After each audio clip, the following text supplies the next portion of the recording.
Hi guys, and welcome to this tutorial.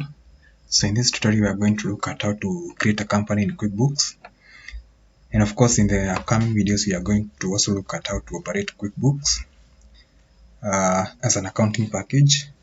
Of course QuickBooks can assist you in the various accounting functions such as maintaining your customers or your debtors, your suppliers, your payables, as well as stock management. But for now, let's just get started with how to create a company in QuickBooks. So in this version, in this tutorial, I'm using Accountant version 18, the US version. But of course, the process is similar for the other versions, be it US, UK, Canada, or any other version. And this is the Accountant version, and then the process again is similar for the Premier version, Pro version, and of course, the other versions that are there. So once you open your QuickBooks, you come to this option, create a new company. Click on that. Now note that there are a couple of options here. You can either use the Express Start, Detailed Start. You can create a company again from an existing one. And of course, there are other various options here. But for this case, I'm going to use the Express Start. In later tutorials, I'm going to look at how you can use the Detailed Start. But for this case, let's just go with the Express Start. So the first thing you need to indicate here is the name of the company, the business name. So I can just call it the company. The industry, you can click on help me to choose.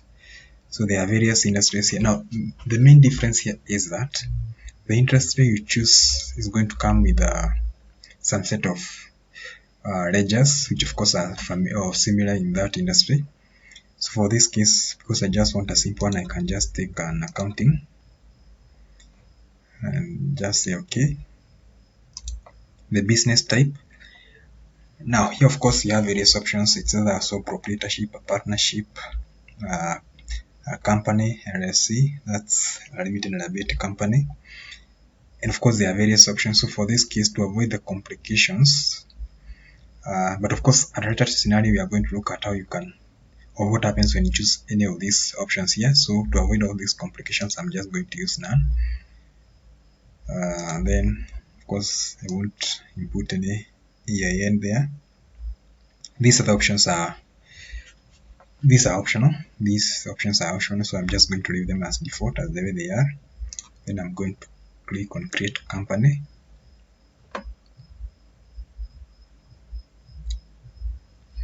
This takes a few seconds or a few minutes depending on the options that you indicated, but given that it's Express Start, it won't take a long time. So let's just wait for a few probably seconds or minutes.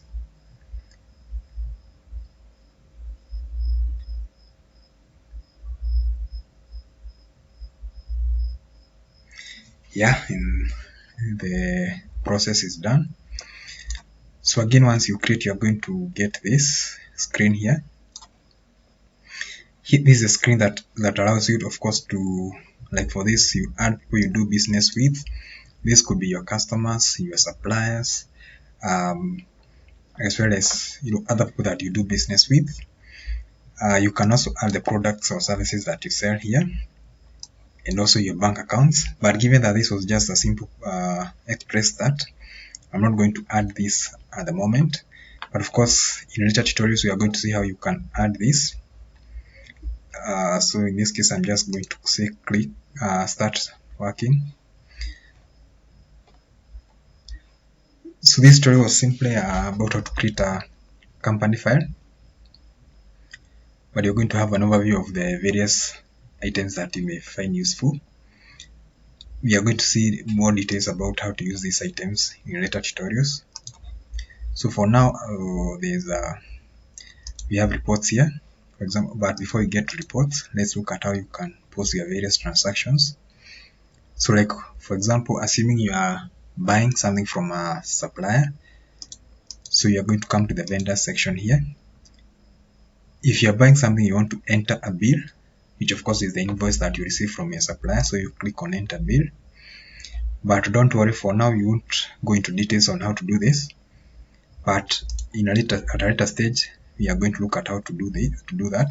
So vendors, this is where you handle all your payables, your suppliers and the likes.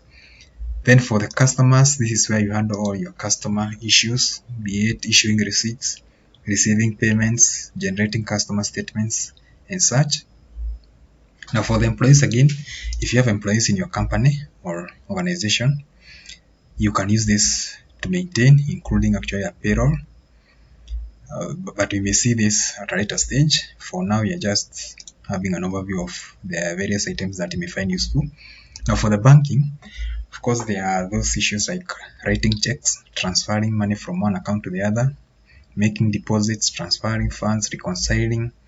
This is actually a very useful feature in QuickBooks. You can reconcile your bank or your bank ledger to your statement inside QuickBooks and generate a report as a result of this. This is quite a useful feature, and you are going to see this, how you can use this at a later stage. Then you have reports here. This is where you get all kinds of reports. So for now, we are going to look at accountants and taxes. Here you can get a trial balance, you can get a ledger, and of course any other report that you may wish to have here. So in the meantime, you can just scroll through these items and see the various reports that are there. Under company and financial, there is the profit and loss. There is also the balance sheet here. So of course you can get either a summary or a detailed one.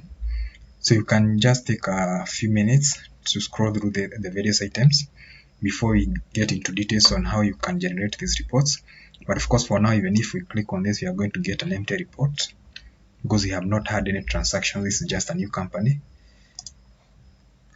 So I think okay, then there's the accountant section here. But of course, this feature is only available in the accountant edition of QuickBooks, Enterprise Accountant Edition. So if you're using Pro or Premier version, you may not have this option.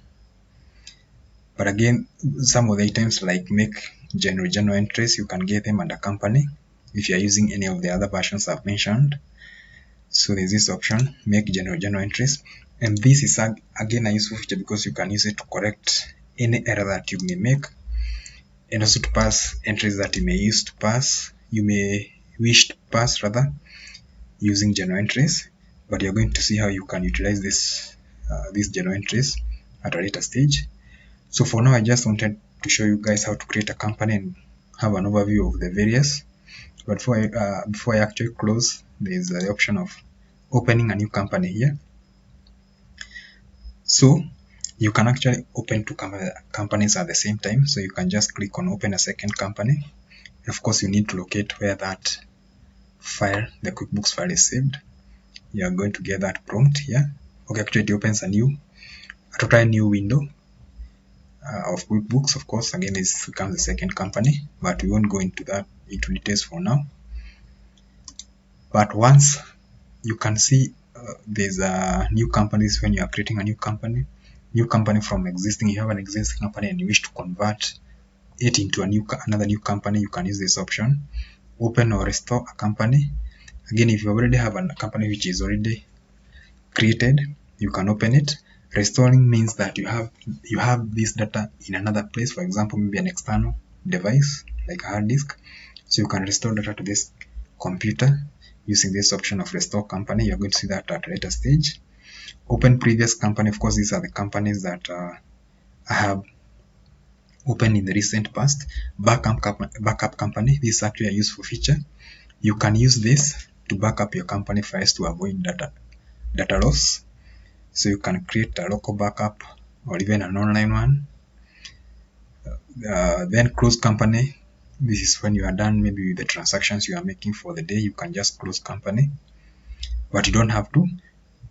And note, another useful feature is again the multi-user mode, which allows you to have more than one user at the same time posting entries to QuickBooks rather. So for this case, you can even actually allocate roles, which allows you actually to control, this for security purposes, to control who can pass any certain entries, who can make some adjustments. And this of course is a useful feature given that you can be able to restrict the people who access QuickBooks for security purposes and data integrity. But for now, that's an overview of QuickBooks and the various features that are there for you. But as time goes by, as we go through the various tutorials, I'm sure you are going to find more information and learn a lot through this process. If you have any questions through the simple process we have gone through here, you can post in the comment sections below. If you like this video, you can give it a thumbs up. You can also subscribe to this channel to stay updated to the various tutorials which are going to be upcoming. Thanks guys for watching. Until later, have a nice time.